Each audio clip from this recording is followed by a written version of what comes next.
আর সেই অন্ধকারের মধ্যেই প্রথম অলৌকিক ঘটনাটা ঘটে। সম্পূর্ণ নিস্তব্ধতার মধ্যে তাদের বন্ধ রেকর্ডারে একটা ক্ষীণ মেলি কণ্ঠস্বর বেজে ওঠে। কোনো চিৎকার বা আর্তনাদ নয়, শুধু ফিসফিস করে একটা প্রশ্ন, কে এসেছে আমার ঘরে? আমার তো মনে হয় চিৎকারের চেয়ে এই শান্ত শীতল প্রশ্নটা অনেক বেশি ভয় ধরানোর মতো। 100% ঠিক। লেখকরা প্রায়ই এই কৌশলটা ব্যবহার করেন। আমরা ভয়ঙ্কর কিছু দেখার বা শোনার জন্য মানসিকভাবে প্রস্তুত থাকি, কিন্তু তার বদলে যখন এরকম একটা অপ্রত্যাশিত শান্ত শব্দ শুনি, আমাদের মস্তিষ্ক দ্বিধায় পড়ে যায়। ভয়টা তখন আরো গভীর হয়, কারণ শত্রুটা অদৃশ্য।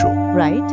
কথক যদিও এটাকে যন্ত্রপাতির যান্ত্রিক গোলযোগ বলে উড়িয়ে দিতে চায়, কিন্তু তার কাঁপা গলাটা স্পষ্ট বুঝিয়ে দেয় যে তার যুক্তির বর্মটা প্রথমবারের মতো ভেঙে গেছে। সে বুঝতে পারছে তারা ওখানে একা নয়।